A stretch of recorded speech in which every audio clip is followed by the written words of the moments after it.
Well, hello everyone, and welcome to the March 2022 edition of the St. Louis Java Users Group. For those who don't know, the St. Louis Java Users Group is an informal group. Attendance is free. We have no formal membership list. Normally, we meet on the second Thursday of every month, except December, when there is no meeting. When we meet in person, you can join us for food and social at 6 p.m. and the presentation starts at 6:30 p.m. Our normal meeting location, when it is in person, is the Object Computing Incorporated Training Room at 12,140 Woodcrest Executive Drive, Suite 310, and that's in St. Louis, Missouri. I'd like to thank the other members of the St. Louis Java Users Group Steering Committee. So from left to right, we have Ted Doyle, Todd Zimmerman, Bruce Allspaw, that's me in the middle, Weiqi Gao, and Kathy Zwang. You can reach all of us on the St. Louis Java Users Group Steering Committee if you just send an email to the email address there at the bottom of your screen. That's javasigsc@ociweb.com. And it's just a distribution and we'll all get it. The St. Louis Java Users Group would not be possible without the support of our sponsors, so I've put their logos up. Object Computing Incorporated has been with us since, gosh, even before I was involved, 1997.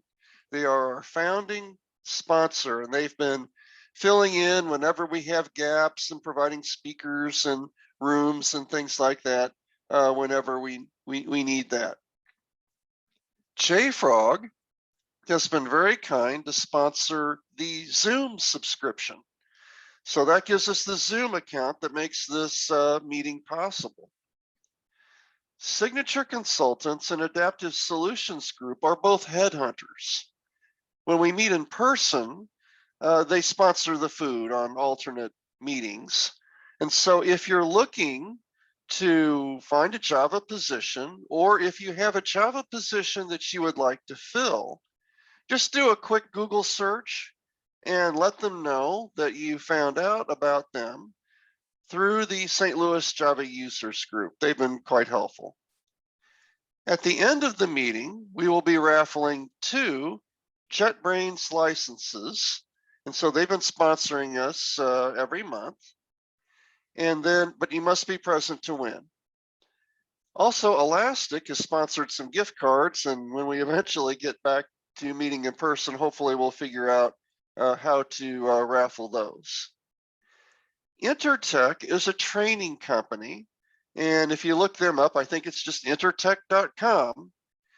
They have a lot of useful online training that's actually pretty good.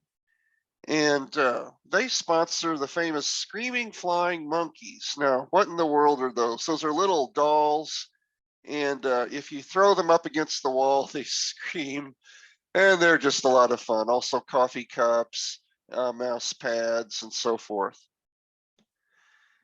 Manning, of course, supplies lots of computer books, and we will be raffling 2 Manning ebooks at the end of the program. And on occasion, Pearson will supply physical books for us to raffle as well. Lots of useful books there. So thank you for the sponsorship, and we really appreciate it.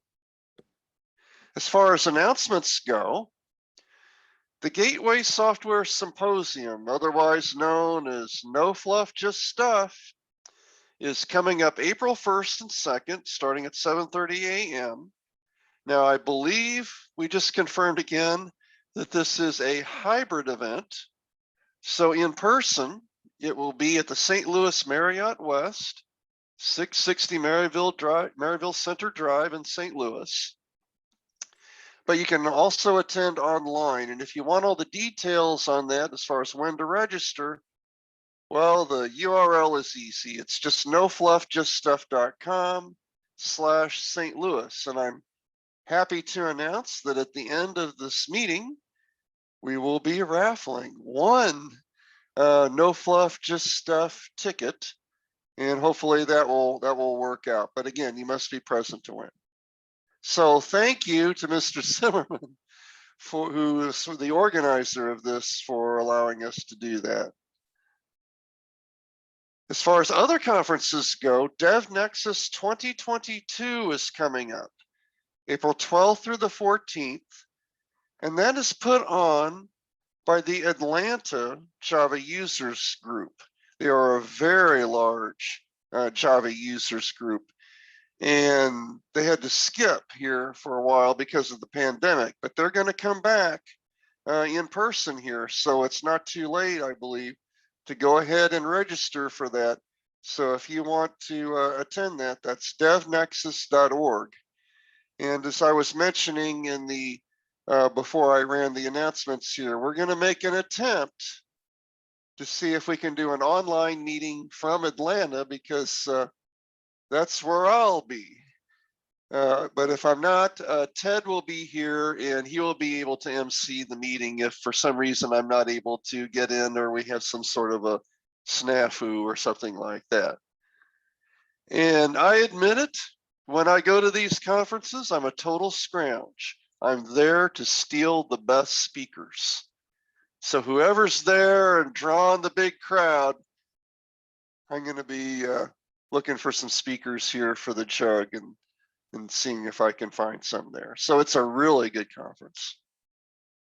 As far as upcoming presentations go, so on that April 14th meeting, this will be on Spring Retry. Asha of MasterCard, who is an actual St. Louis person who will be there for the conference to give a presentation, will be there in Atlanta, and we'll see if she can just give it again here remotely. We'll make that attempt. Billy Carando is actually the organizer of, or one of the organizers of the Kansas City Java Users Group. And I thought maybe I could get him to present on April 14th, but it turned out he was going to be in DevNexus as well to present.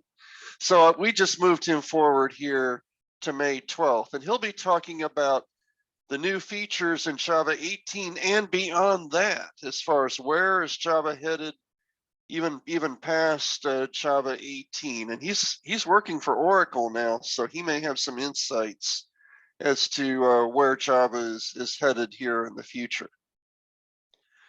So if you'd like to keep up with the presentation schedule, that's easy to do. Just follow the meetup page, meetup.com/gatewayjug. And as soon as we have presentations scheduled, well, we just post them on that meetup page, and you can just start RSVPing right away as soon as they're up there. If you are interested in giving a presentation or being a JUG sponsor, you can just email the JUG steering committee at that same email address that I gave to you earlier. Again, that's javasigsc@ociweb.com. So we're always looking for presentations and always looking for sponsors who can help us out here. So with that, tonight's presentation is GraphQL Distilled. So at this point, I'm going to stop sharing my screen and I will turn it over to Kito. So Kito, why don't you take it away? All right, thank you very much, Bruce. Let me get this started.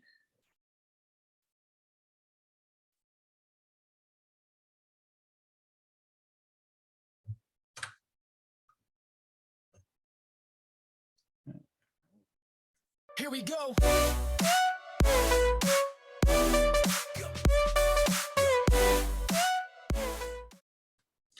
Okay, there's my intro. All right, so my daughter did that. So I both of my kids do intros for in different platforms like Scratch or Panzoid, apparently, CapCut, all these little tools that they use. So I decided to start letting them make intros. So that's for my daughter. She's 10. This talk is about GraphQL. And what we'll be doing is just diving into GraphQL, what it is, and how it works. And we'll also be looking at it more from a Java perspective as opposed to other technologies. Everybody hear me okay? It's good. All right, cool. Okay. So let's see. All right, so my name's Keto. There's a picture of me from a long time ago before I had gray hair. And I do consulting, training, mentoring at my own little company called Virtua. And we work with front-end technologies, including like, Angular, a little bit of React, a lot of stuff with web components, TypeScript, but also backend stuff, backend Java, cloud stuff, also some mobile. So pretty much we run the gamut. And usually there's some Java involved somewhere in the stack. I'm a Java champion. I participated in several Java community process expert groups over the years, including CDI, JSF, and Portlets. I'm a Google developer expert on web technologies and the co-host of the Stacked podcast. If you're interested in podcasts, I encourage you to check it out. You can find it at stackedpodcast.com.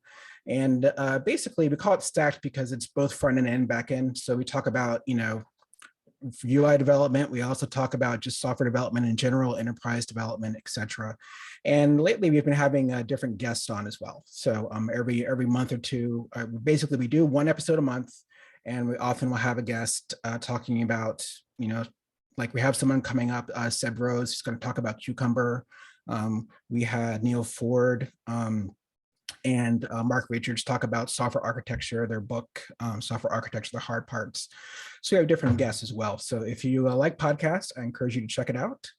I've spoken at lots of conferences. I'm also a member of the Jakarta EE Guardians, or I'm sorry, they're not Guardians anymore, but the Jakarta EE stewards, I guess you could say, would be one way to think of it as well. So that's me. I wanted to get a sense of the audience. So maybe you can just use the chat for this. If you guys could just let me know if you've worked with GraphQL before, and if so, like in what capacity, or if you just are completely new to it. That would be useful information to know. Or give me a good sense of how I should approach this. And oh, I lost my desktop. Cool. Okay. All right, so it looks like as soon as I did this, I lost my chat window. Ah, there it is. Okay, woohoo. Okay, so we got an academic capacity and a whole bunch of newbies, which is great. Okay, cool. All right, I'm assuming most people are familiar with REST. Is that a yes, REST? Okay. All right, cool, so we got some yeses. Excellent. All right, so first of all, let's talk about what GraphQL is. It's basically just an alternate approach to client-server communication. And when I say client-server, usually it's a web front end talking to a back end, but it could also be a mobile app talking to a back end. Basically, if you think about any communication between usually a user interface and a back end, it doesn't have to be a user interface, but basically communication between two different applications. And it's alternate because it's not REST, it's not SOAP, it's not, it's not any other of the other protocols that we're used to talking about. And the main difference is that the client can sort of decide what it wants. So on the left-hand side is a GraphQL query. It's very simple. It's just saying, give me all the heroes with the name, and give me all the heroes and give me the name property of each hero. That's all it's saying. And then that's what you get back. You get data with a hero and a name. And obviously, if there were a whole bunch of heroes, you would have multiple records there. So that's a very, very simple example. We'll see more later, of course. So that's another key point I just mentioned. There's no REST involved. Obviously, we do use HTTP, but there's really nothing about GraphQL that requires HTTP. That's just usually how it's used. And GraphQL is a good output of Facebook, I'd say. So it was created by Facebook in 2012 and open source in 2015, and it made a lot of sense for Facebook because if you think about it, they basically have a social graph, a huge social graph. And whenever you're looking at a Facebook page or interacting with Facebook data, you are essentially querying a subset of that graph. So I think they're looking at alternate ways to handle things over and above a plain old REST API. But what's nice, like a lot of Facebook projects, it was open sourced and now it has a life of its own. There's a GraphQL Foundation that's been starting it since 2017. And if you go to the GraphQL.org site, you can find a whole bunch of information. And here are a whole bunch of companies that work with it. Okay, whoops. So it's like we went back a little bit. Okay, yeah. So let me go back here. So I seem to have lost my place here.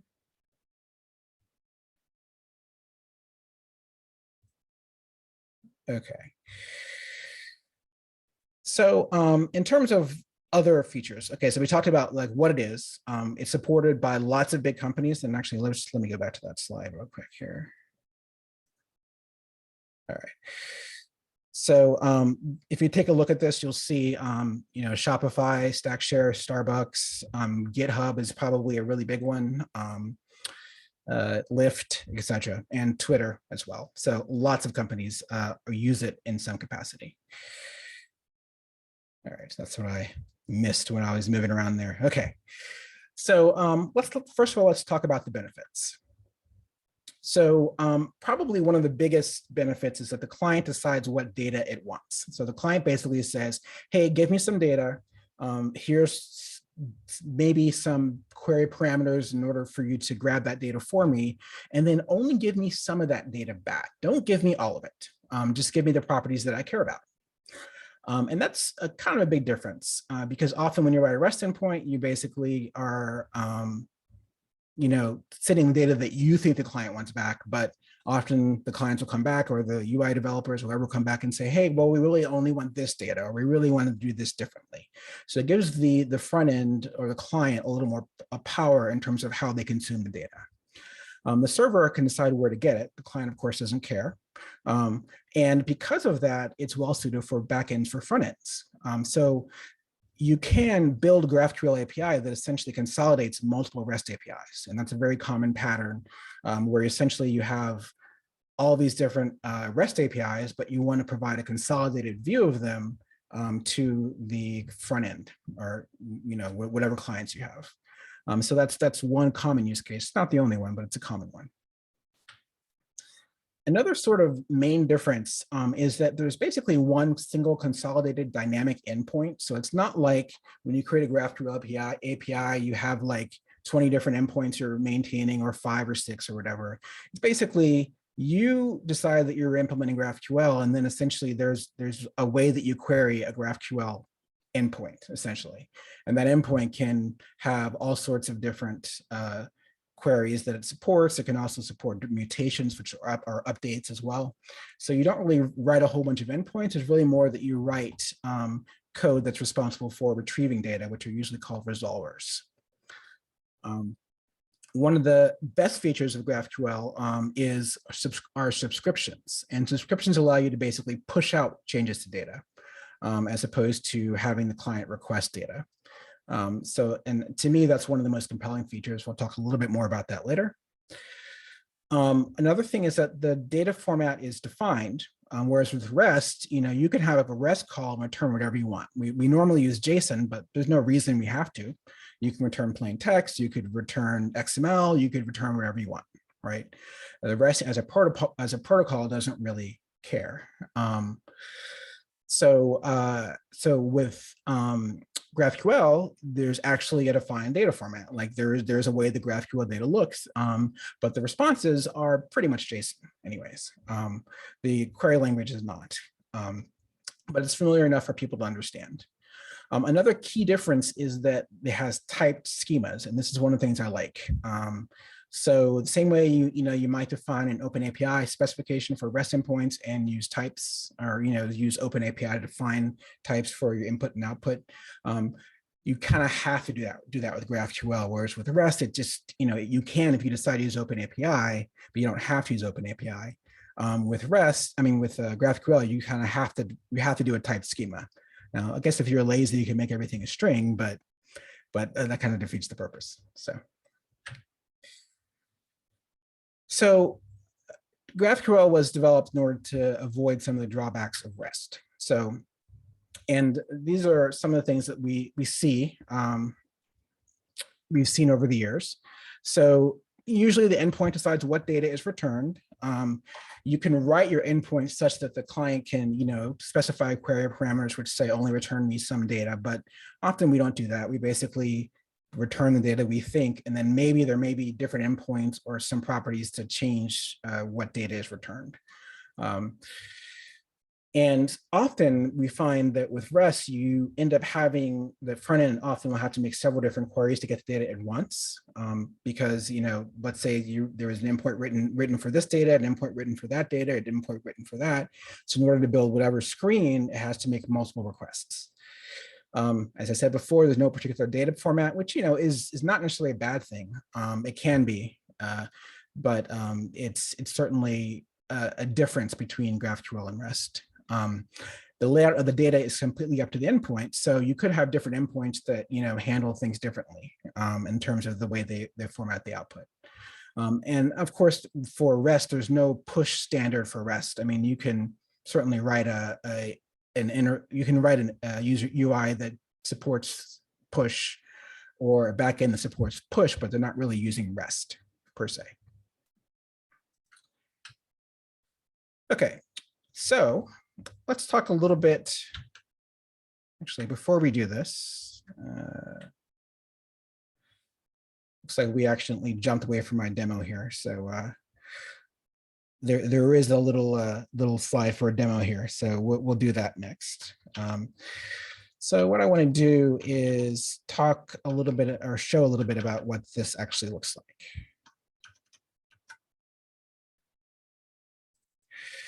So the first thing I'll point out is that when you're working with GraphQL, you can use Postman, but Postman is not really very good at GraphQL. So you may find yourself using a different client. I use this one called Altair, which is not perfect, but it works pretty well. Also, there is a client which is pretty popular called GraphQL, which you can actually embed in your application. It's a little React app. People use that a lot as well. And you can still do basic queries with Postman. It's just not the most flexible tool. And I will say that was the last time I tried to do GraphQL with Postman. That may have changed in the last few months. So if you're a Postman person and you really want to check out GraphQL, I would say try it first and then see if it suits your needs. All right, so this is a very simple query. You notice I'm actually talking to the GitHub API. So GitHub has a full-fledged GraphQL API, which makes a lot of sense if you think about the kind of data that GitHub is returning. And basically, it's a really powerful graph of different repos, right? So here I'm querying issues, and and I am specifying the repository, okay, that I want. And I'm also getting some properties like the ID, the name, and actually I'm calling this query issues, but it's not really, well, it does have issues, but this is the name of the query, which could be whatever you want. It could be foobar, doesn't matter. But this is actually the query that I'm calling. It's called repository. And I'm passing in the owner and the name of the repo. And then from that repo, I can get whatever properties I want. So I can get ID, name, issues, total count, et cetera, et cetera. So let's do the press here. And there I get my data back. And you see I've got all these properties that I wanted. And I can actually get back other properties as well. But if let's say I got rid of ID and name, or I got rid of name there, I wouldn't have it in the payload. Same thing with any of these other properties as well. So basically I can decide which data I want back, which is pretty handy.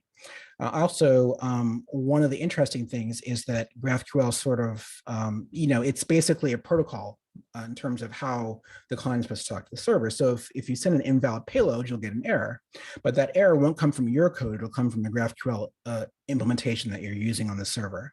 So for example, if I did something like this, well, I think Altera may not let me send it like this. So we'll see if it, oh, it does. Okay, cool. So I get a parse error because the GraphQL engine is actually trying to parse the query, and it's like, hey, that doesn't make any sense. And if there's an error at the application level, I get errors back in a standard way.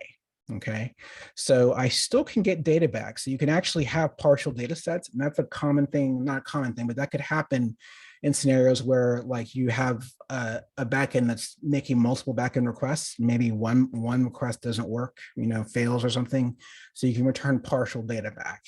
But then you can also return errors, and you see the error we get is type not found, and the path and location where it is, etc. So this is one of the things that I thought was kind of interesting about it, is that, it has a standard way to represent errors, which is pretty cool. And there's also extension points. So you can, if you wanted to represent errors a special way, you could. So the front end just needs to be able to understand the errors and then be able to iterate over them and perform appropriately. So the question is, there's a question there saying, a couple questions I see. Altera is free. I don't know if it's open source, but it is free.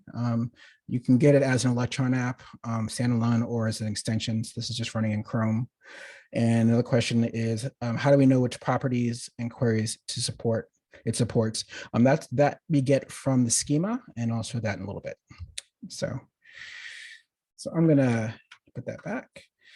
And so that's a really simple query. Let's look at some more interesting ones. So let's look at this one. We'll ignore that annoying error. Okay, so this query is pretty much the same, right? We're getting repositories, right? We're getting prime faces, which is one of the libraries that I work with sometimes. And you see though, when we get issues back, we can also specify some other parameters, right? So this is essentially an input object that lets us say, pass data into the query, essentially. So we want issues which are open, and we only want the first 50 of them. So we can run that one, and then we get those issues back. And you'll notice that the way this is set up, there's issues, and then there's just edges, right? And then edges have nodes. This is sort of a generic way. This depends on how you design your API, if you want to return objects like this, but it allows you to sort of generically return nodes in the graph, essentially.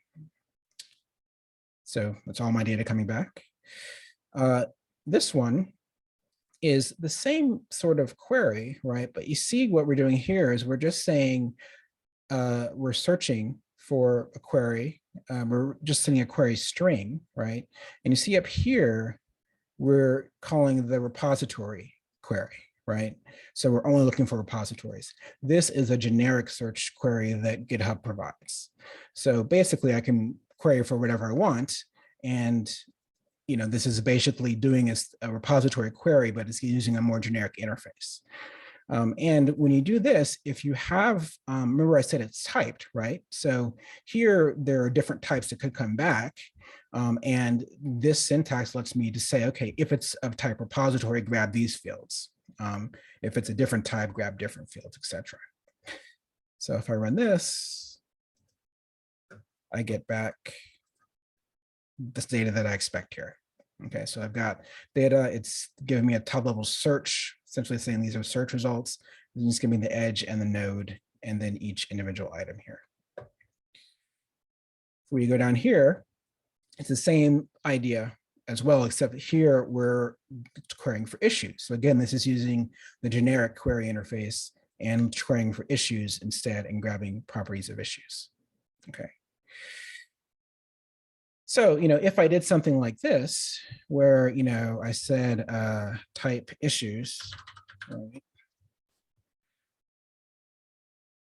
And then I query, and then I look for properties of repository, I'm not going to get back anything, right? Because there were no repository objects returned. Okay. Essentially, I get a whole bunch of empty, useless nodes, which is not very helpful. Now, one of the things I want to point out is, my first question when I see something like this is like, okay, what's actually happening, right? So it's a little bit bigger. If I look at the network console here, okay, and then I can move this back, clear it out. Okay, so let's say I take this query here. There's a, you can ignore this. This is coming from yeah, there's a bug in Altair where I tried to use a subscription and I closed it and it keeps on trying to do the subscription. So just ignore that. So I'm running a query, right? Okay. And this is my request. We look here. Okay. So all it's sending is operation name, the actual query string, and then variables, which we'll talk about in a minute. Okay. And of course, it's sending headers, and then it gets back a response, which is basically the JSON that you saw, this response back.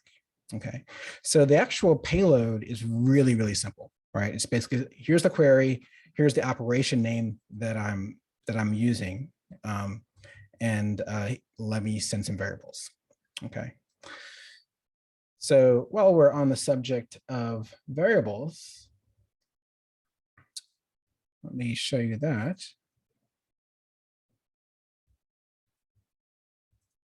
Okay. So you see, this is pretty similar to what we've seen before, but we've got this query being sent in here. Okay. And when you pass in a query, or basically when you pass in a query, you can specify any variables that you want to send into it. And this is basically the syntax for including a variable. So this is saying, let me do a search for repos, but the query string is a parameter that I can send in separately. So if we do that, we're going to get data back like you would expect, but the actual way it looks is like this. Not like that. Meant to go to network. Okay. Clear this. I'll try this again. All right, so you see here, we've got the variables being sent in as well. So that's basically the way that variables work. And that just allows you to parameterize things a bit. There's a couple other interesting things. There's this notion of fragments. So you see here, I've got a query like you've seen before. And this is what we saw before, the syntax where we basically say what properties we want, right? But down here, I can say, well, let me actually throw this into a fragment, and then I can reuse this fragment in different places. So that would allow me to reuse this fragment in different queries, right? So down here, I'm basically doing the same thing as I am up here, except I'm using this fragment syntax. This just lets you reuse segments of a query in different places. So it's a pretty handy feature. And then I think another main thing here are directives. Okay, so directives are just basically special features. It's sort of an extension point in the query language. So you see here, I'm saying I want to include show language only if this variable is true, and this is a variable that I'm passing in. Okay, so if I do this, oh, got bad credentials. Let me fix that real quick. And we'll go back to, hold on one second. And this is headers.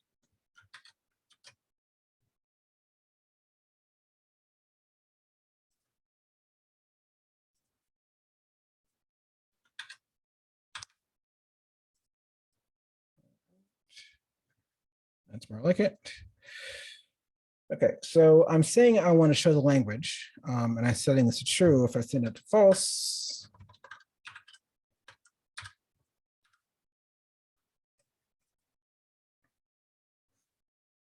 I don't display the language. Okay, so include is a very, very simple directive. The only other built-in directive is skip.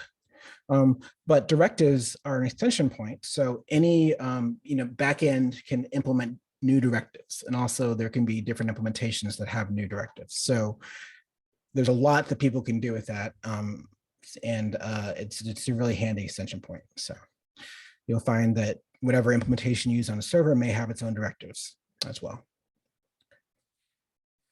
All right, so we talked all about queries, but GraphQL also supports mutations.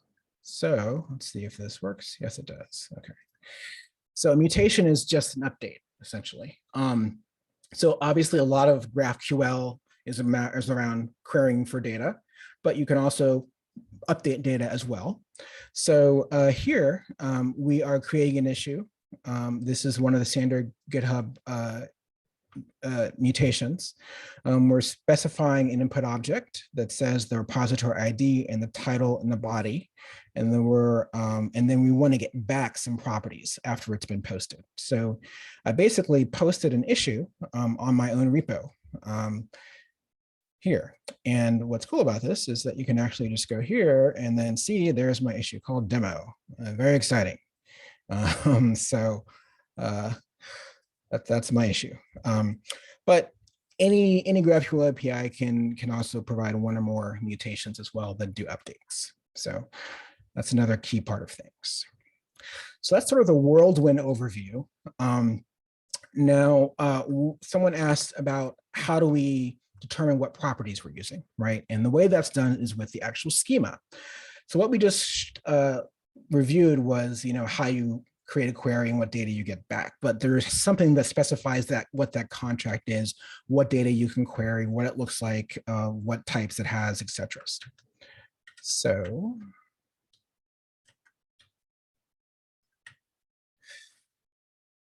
So a schema is basically a type safe contract between the client and the server.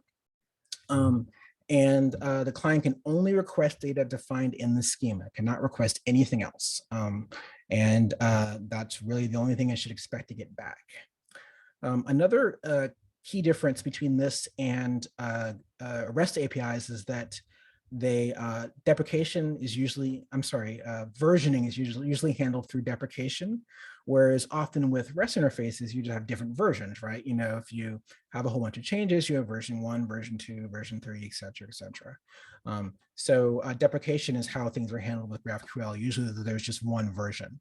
And that has pros and cons. The con, of course, is that, and I think we've all seen this, you deprecate something and then it never goes away, right? Because the business doesn't care that it's been deprecated and that you came up with a better way to represent it or something. And no one allots any time to update all the code that makes references to those deprecated properties or deprecated methods or whatever. So there's a double-edged sword. So I think there's it requires some management to decide how you want to handle that over time. But at least it does allow you to evolve the specification or involve the schema sort of gradually, which is nice.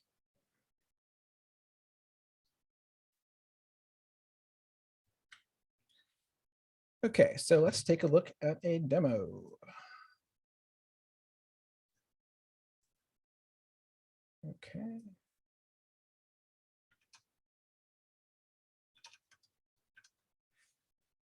Okay, so this on the right-hand side here, you see a schema. I'm sorry, yeah, the schema. And this is basically a schema that is from GitHub. So this is essentially the GitHub schema. And you see it's pretty long. It's really long, but of course GitHub is a pretty complicated thing to model. So they've got a lot of stuff here. But let's start at one place so we can sort of see how this works, because this is all alphabetical. This was actually, I think, generated from Altair. So all GraphQL APIs usually start with a query. Okay. Okay, so you see this is the type query. Okay, so again, this is sort of the root of your set of queries in your API. And then you can have different queries. So there's code of conduct, etc. And what we were looking at before was repository. That was sort of the main one we were looking at. So let's take a look at that. So you see we've got a repository. This is the query. It takes as a parameter a string and an owner.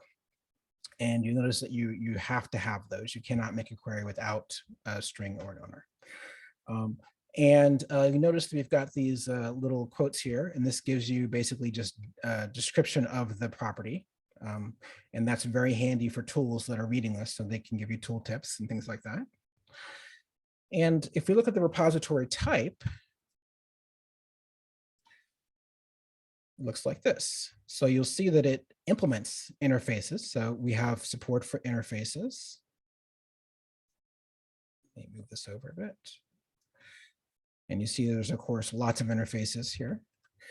And then, of course, we have different properties and different queries that we can make on this. So for a repository, we can get the assignable users, and this is essentially another query. And this is one way that pagination is done with this after and before, and first and last. So we can get the list of users there. We can get protection rules, code of conduct, all this other fun stuff. Okay. And you see there's also some basic types too. There's an int, okay? And we saw, I believe we saw, yep, there's Boolean as well, which is a primitive type. There's no primitive date type. So if we look at this, date time is a scalar type, okay? Which means it's more defined at the backend level. Go back to where I was. Okay.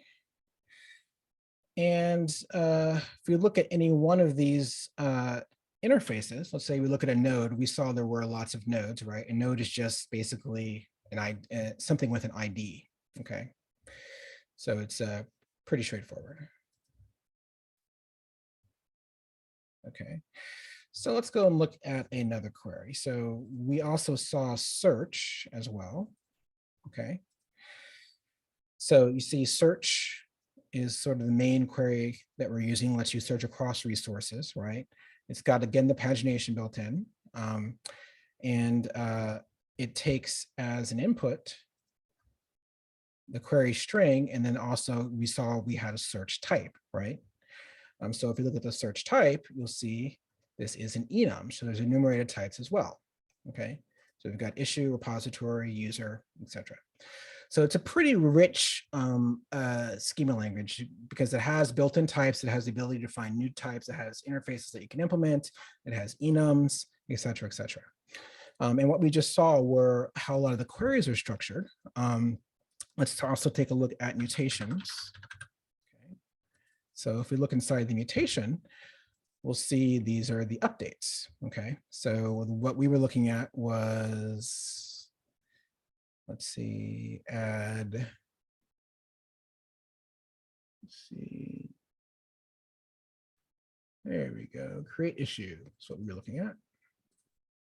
Okay, so we've got create a new issue, and then we specify an input object, and again, it's required, okay? And this input object, you notice it says input. So it's a special type of object that basically is one that's designed to be passed in, okay? And you see there's already some directives being used as well, possible types, okay? So this should give you a basic idea about what the schema looks like. Now, the main benefit that it provides, other than allowing you to define your types in the structure of your data, is that it gives the client an easy way to work with things, right? So if we look at this, we'll go back to Altair here, and we will reload the docs.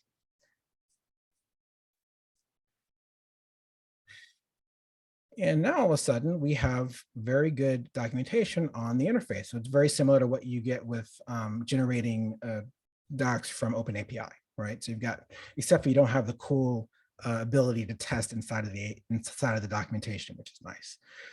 But you have the ability to see the entire API. You can navigate through it just like we did,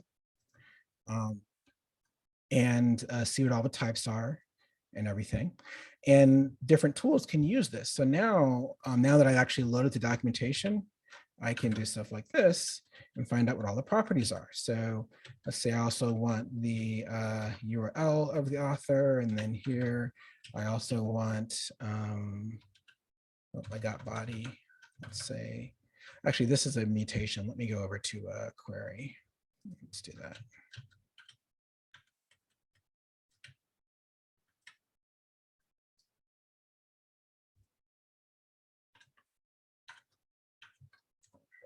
Load the docs here.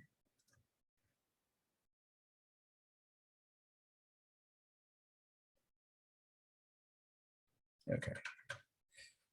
So I could say, auto merge allowed. I want the code of conduct back. And then I want the name of the code of conduct and the body. So now I can very quickly build my query, and then I can get information back about the repository as well. So the schema not only allows you to define what the data is like, but it also allows the construction of queries to be a lot more powerful. And one of the things that I think we often forget about in development is that we should make life for developers easier. So, whenever I'm working with tooling and I don't have the ability to look up documentation for things automatically, and I have to go look at an HTML document to determine how to do something, it's a waste of time, right? We can always do things more efficiently. So this is one of the things I like about GraphQL. Okay, so that's an idea about what schemas are like. Now, all this is well and good, but you also, if you're working on a new project, you have to think about how you're doing things. So there's actually a couple different ways that you can define a schema. So there's the schema first approach, and there's the code first approach. So the schema first approach essentially says that you build your schema up front. Okay, so it's a well-defined contract. You can use it for code generation. It also allows you to mock things because you can build out the schema and then mock the server with dummy data or something like that. And it's sort of like protocol buffers in some ways. And this works out really well in cases where you're trying to communicate with a different team, like a front-end team, and you want to make sure that you guys are on the same page. And you want to evolve the contract together. Okay. And this could also work if you have multiple teams that you're working with. You can, build the schema with those teams, and then from there you can generate code and do all sorts of stuff to ensure that both sides work together. And one of the projects I was on where we did this, we did schema first, and we did code generation on the front end. So all of the stubs on the front end were generated. And that worked out pretty well. On the back end, I don't think we generated the code. I think we were able to map dynamically from our own POJOs, but it worked out pretty well. So there's also the code first approach. And the idea here is that you write your code, right? And then it just generates the schema for you. And then, the schema still has all the properties that we described. It can still have documentation, still has types and everything which are derived from your code. But the benefit here is that it's a little bit faster, right? Because you can sort of build out your model and just generate out the schema. And the benefit of that is, I think, probably speed. But the drawback is that whoever is writing that code is really controlling things a lot more as opposed to doing it in a collaborative manner. So if you decide to do GraphQL, just make sure you decide what to do up front. And because it's pretty hard to change and midstream from one to the other.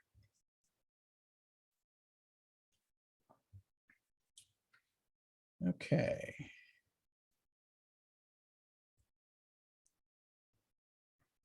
So another key feature of GraphQL are subscriptions, and they let you push changes to a client. And what's interesting about them is that they're actually transport independent. So like I said earlier that there's nothing about GraphQL that requires HTTP. That's just the most common transport. And when it comes to subscription, that's even more true, because normally for subscriptions you use WebSocket, which uses HTTP for the initial handshake, but after that it's a different protocol. And you can use WebSocket, but there's nothing about subscriptions that requires it. And there's actually implementations of GraphQL subscriptions using all sorts of other protocols, including like MQTT, which is used for IoT stuff. So basically any messaging protocol can be implemented to use subscriptions. And the idea is that the client basically just requests updates to particular data and exactly which properties it cares about. So I don't have a good demo for that, unfortunately, but I can show you what a query looks like. So let's look at a subscription query.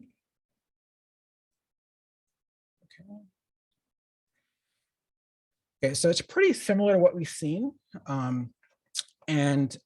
Basically, you, instead of using query or mutation, you say subscription, and you specify what properties you care about. That's pretty much the same idea, same deal. And of course, your subscription can have input parameters as well that help the backend decide what data to return.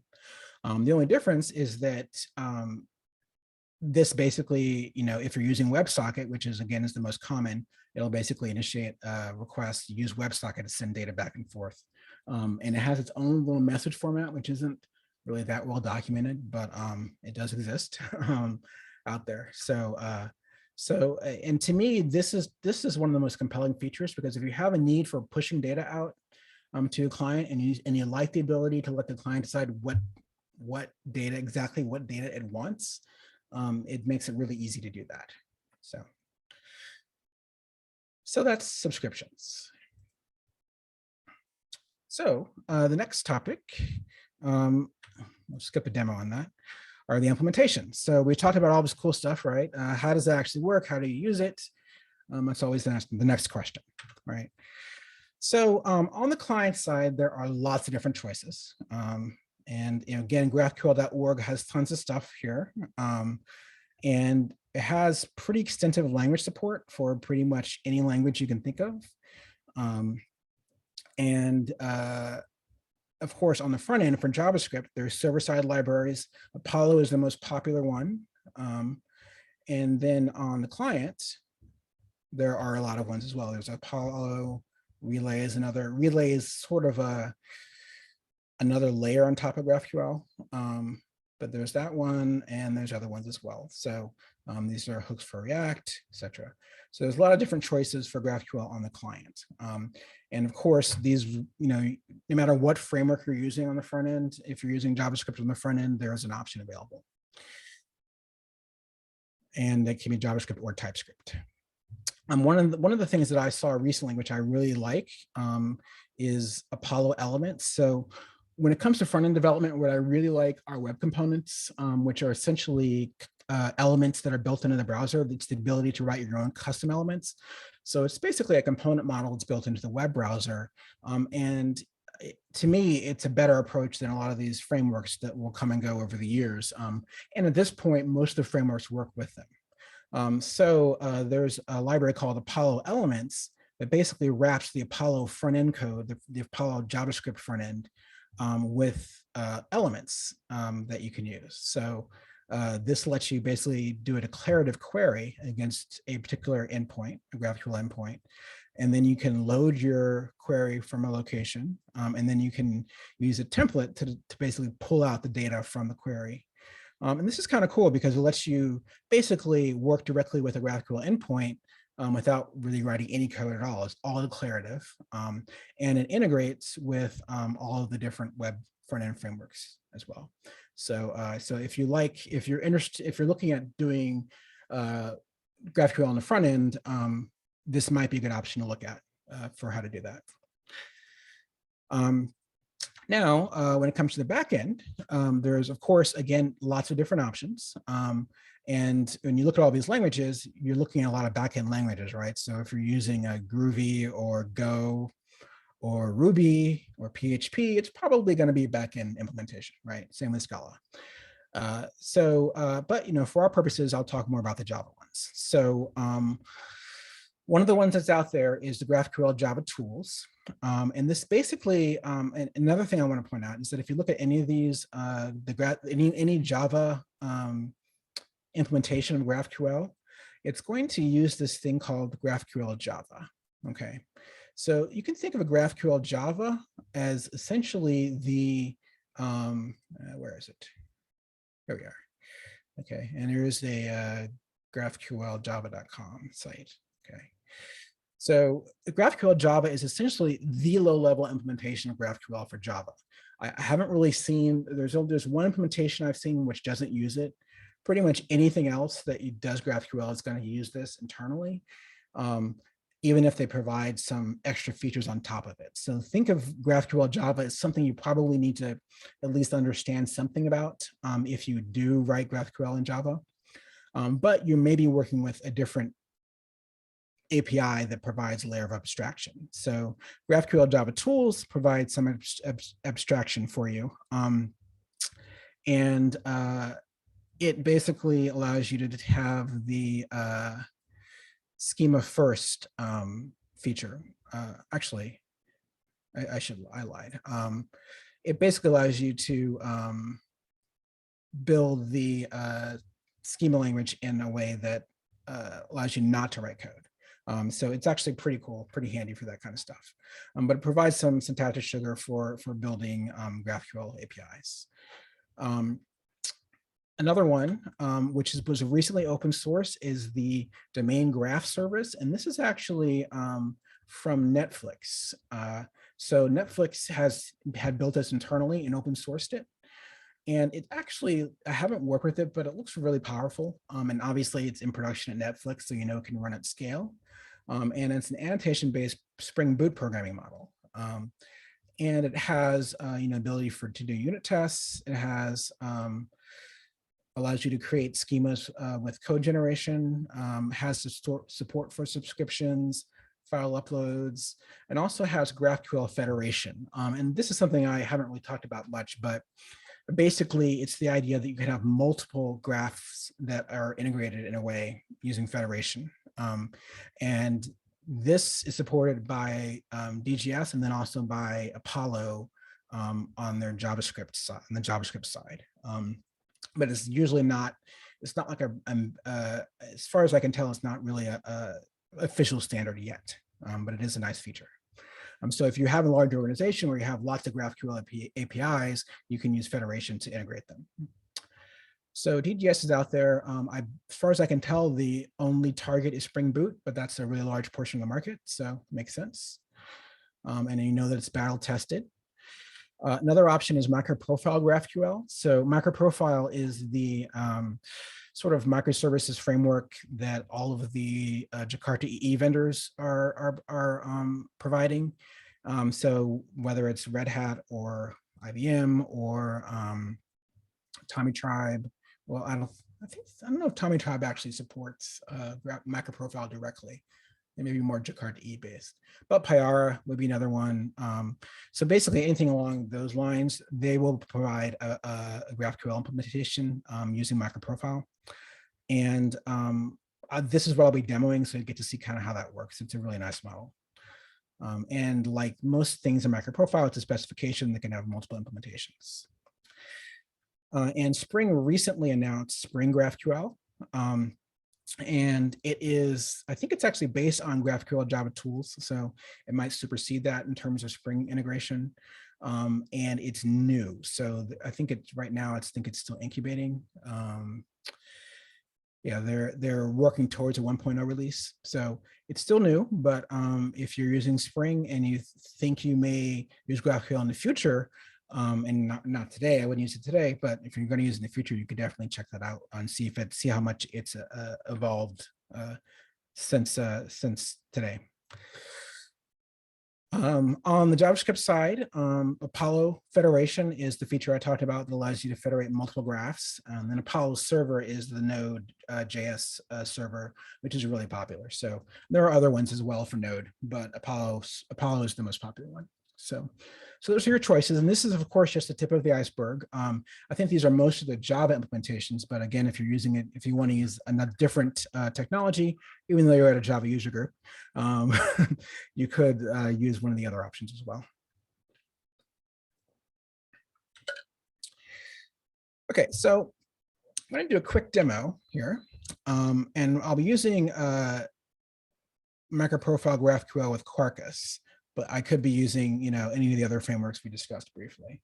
Someone said Micronaut and Grails have support for GraphQL. Okay, good to know. It's not surprising. Okay, so I'm going to spark up my little Quarkus app. And Quarkus has this nice little live reload mode, which we'll be using. And then I'm going to go into my example and minimize that.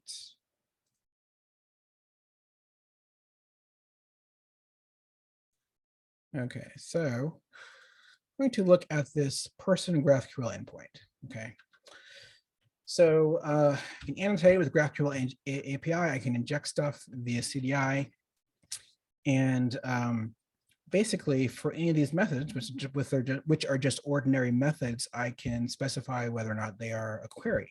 Okay, so this is one of the GraphQL annotations.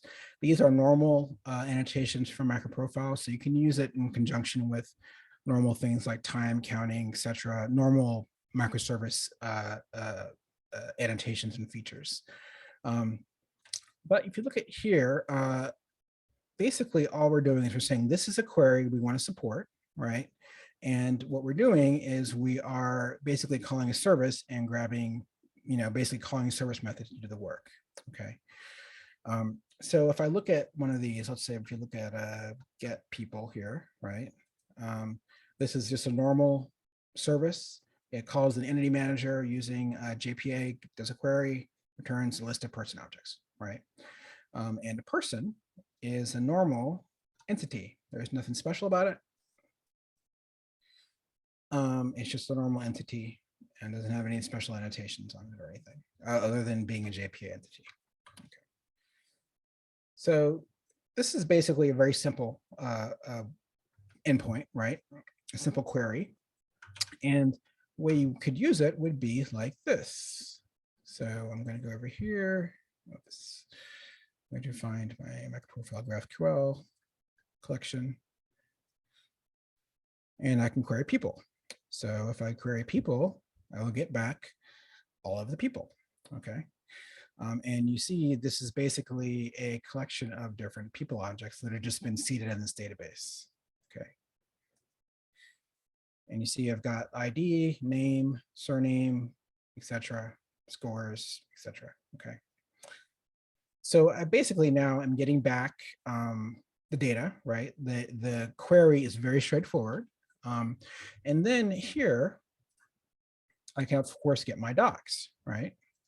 So from this, I can get the full schema. So I've got the person, and then there's these other ones which I didn't show in code, but there's all headers, random number, etc. Okay. And MicroProfile GraphQL does not support schema first. Unfortunately, it only does code first. So basically what's happening here is we're writing the code, just writing ordinary POJOs, right? And then it is basically dynamically generating the schema here. So if I go to GraphQL schema.graphql, this is the generated schema right there. Okay. So if I were to go in here and, if I went and added a property or something, I don't want to deal with the database part of it, but let's say that I added a property, it would then dynamically be returned in the schema as well. Other things that I can do here, if you look here, we've got this this roles allowed. Again, that's a that is not from GraphQL. That is actually a Jakarta E annotation.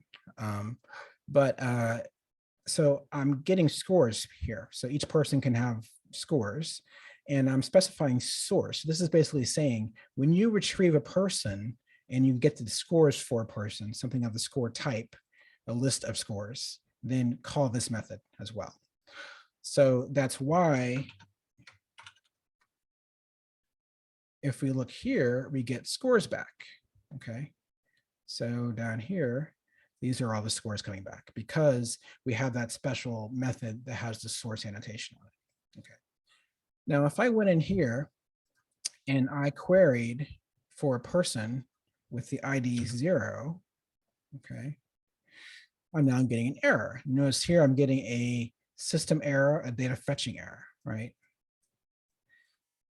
So this is happening because I added a little piece of code here saying if the person's ID is 0, then throw an exception, okay? And you see the GraphQL is basically wrapping that exception and returning a default exception message. It's possible to customize that depending on your implementation, and I'm pretty sure you can do that with MicroProfile GraphQL as well. So you could basically display it as error that was more like what you expect, like we saw with GitHub that says this is an error of a particular type. But this is an important thing to note is that, you know, when you have an exception or an error, you get the standard GraphQL error handling back.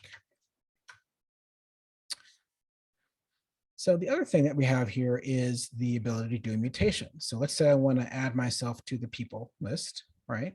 So I added myself, and then I've got back the values that were added. And then if I query people, I should be able to see myself in this list now. Yep, there I am. Okay. And then, of course, if I query for ID 11, I should be able to get myself back. Okay. And that mutation is just like you would expect. It's just a method, and it calls a service, and the service doesn't update or create like using JPA. So it's pretty straightforward. There's also a delete mutation as well. And so you see the programming model for MicroProfile GraphQL is really, really simple. Obviously, there's more you can do. It's also some hooks that you have down here where you can observe details. So this GraphQL schema builder, these are actually GraphQL Java APIs. So you can basically look into this and then, you know, make some changes, do some more advanced stuff as well. So it's a nice extension point. And of course, there's more to this, but this is just a quick overview of what it looks like. And, you know, pretty much any Java-based framework you use is going to have some feature like this, if it's CDI or Spring-based, that is. I've worked on ones which are not CDI Spring-based, and then of course you write a little more code, but it's the same general ideas. You just need to provide methods that return the data, and then map those methods to what you want them to be in the schema, essentially. Okay. All right, no questions. So that's the quick demo of the Java side of things. There are lots of different tools available as well. So this is just a little cross section. There's actually a GraphQL CLI now, which I've been interested in messing with. GraphQL, again, is a sort of generic React based query tool that you can embed in your application, which is great for people to test with your app. And pretty much any framework you have is going to have some sort of integration somewhere with GraphQL. Another key point is that since GraphQL is essentially a way to query graphs, you can imagine that there's a set of databases that work very well with it as well. So Neo4j, someone said they were using it. I have not used it, but someone said they're using it right now with GraphQL. And lots of different GraphQL databases, our graph databases will support it.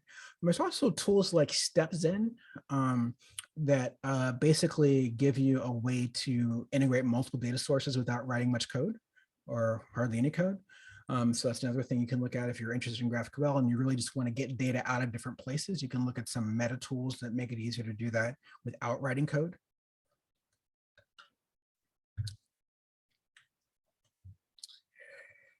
Okay, so that's my quick overview of GraphQL in general. So if I think this is so great, then why would you not use it, right?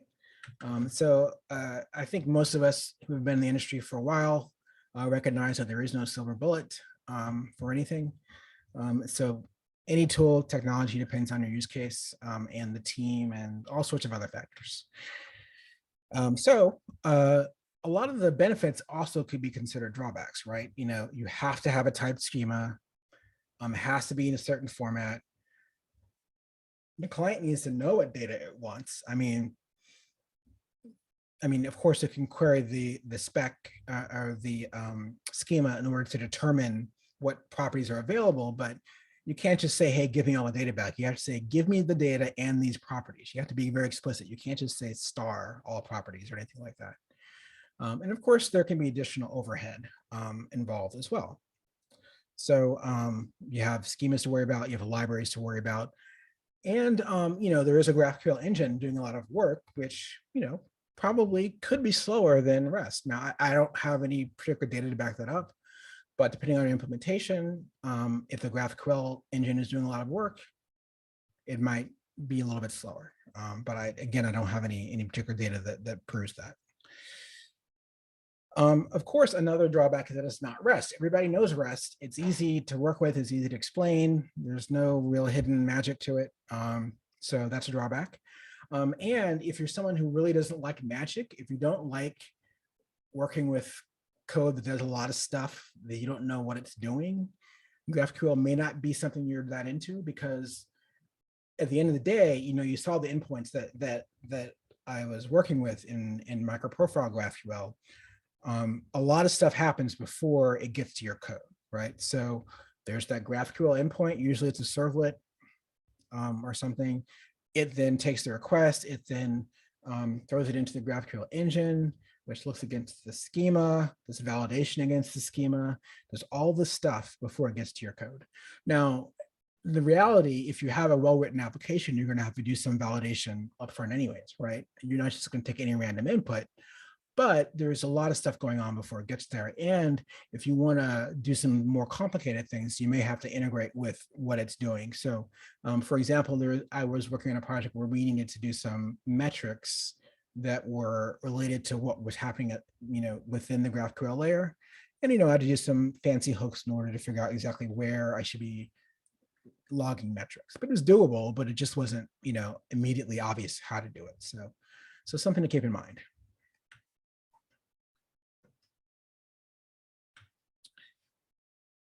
Okay, and of course there's benefits of REST, right? It's simple, it's easier to get started with GraphQL. It's like, I guess you could just start writing code, but you probably want to think about your schema and stuff like that a little bit more. And if you have a read-only or a low data API, I don't really see why you really would want to do GraphQL. When I say read-only, I mean like more updates than anything. Like if you have an API where you just essentially are doing some updates and only returning a little bit of data, probably not the best choice for GraphQL. Of course, REST is REST, people know it.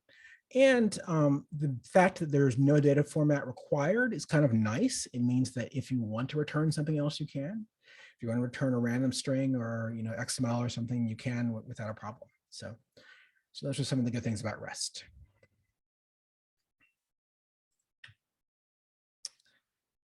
Okay, so that's pretty much it. I'll leave you with some resources. These will be in the slides, which I'll provide to the organizers. But there's a GraphQL site.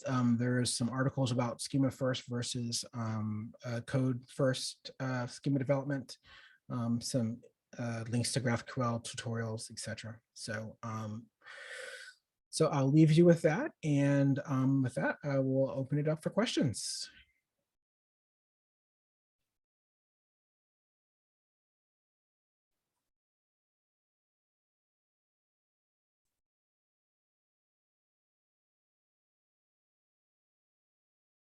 Okay, I see no questions.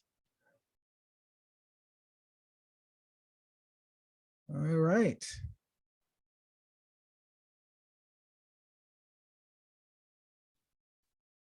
Okay, all right. Well, thank you very much. And thank you guys very much for having me. Appreciate it. And with Thank that, you for coming. Nice presentation, kiddo. Thanks a lot. Thanks a lot.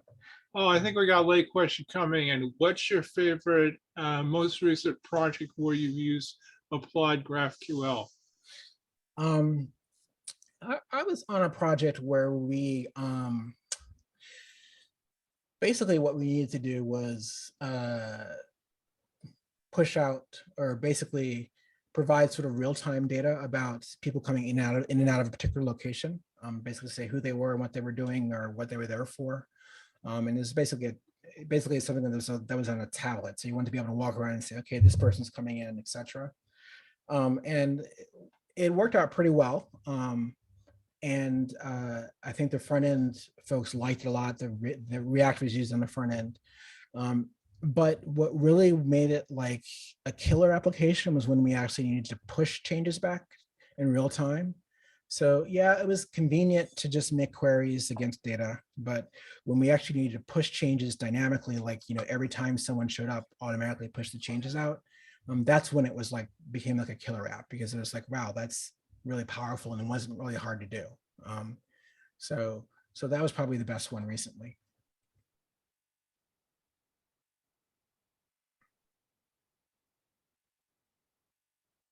Okay. All right, let me, can you elaborate on when and not to use GraphQL a bit more, as a default these days for most API endpoints is GraphQL? Well, that's interesting. So I don't know if the default for most endpoints these days really is GraphQL. I think I still see a lot of both. And I still know a lot of people that don't know it, which I guess is why I do the session a lot. So I don't know if it's necessarily the default these days. But in terms of when not to use it, I think when not to use it, again, is in cases where you have a lot of updates, where it's really more of a simple API or more of updates that you're doing, as opposed, and there's not much data coming back. Then I'm not really seeing a huge benefit. It certainly wouldn't be a problem to use it, but that might be a scenario. Another scenario, of course, is if you already have a lot of REST code and you don't really have a great use case for GraphQL. But to me, if you have if you just need to have a few endpoints that do some updates and just return a little bit of data, GraphQL is probably okay.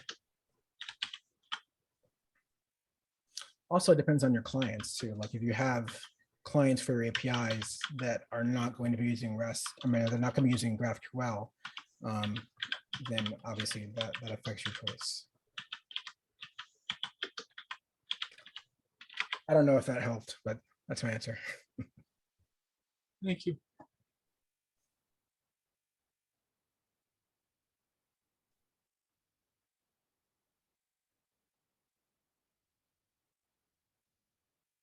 Okay, cool. It helped. Is Bruce there to turn the recording off? All right, I'll stop sharing if you want to show something else. Okay.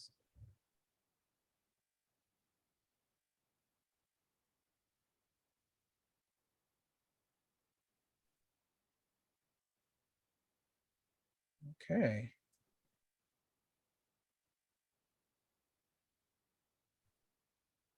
All right. I don't know if Ted, Bruce, you guys want to say anything else, or? Oh, does the GraphQL? We got one more question. Does the GraphQL engine scale well? And I think that depends on the the implementation. I think the engine scale pretty well, because at this point they're pretty mature. Like if you look at the GraphQL Java stuff, it's been around for a long time. The Apollo stuff's been around for a long time. So and it's used on some pretty high scale sites. So I think the engine scale well. I think of course, it's like anything else, if you implement code that makes too many queries that take too long, you're going to have performance issues, but that's more of an implementation detail.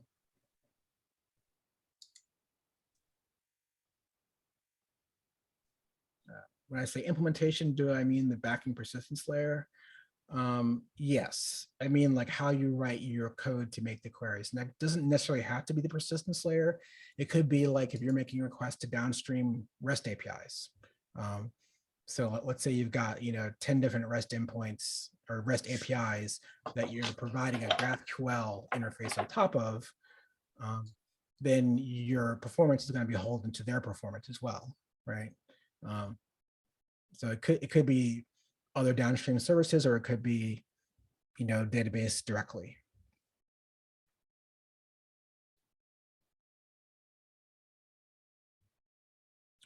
That answer your question, Jake?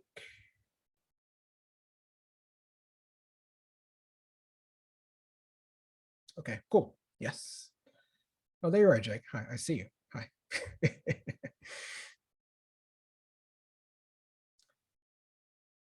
Okay. Well, it looks like that's about it. All Okay, right. well, if there's no more questions or anything, then thank you for a nice presentation. My I pleasure. appreciate you coming to the Java users group. Thank you very much for having me.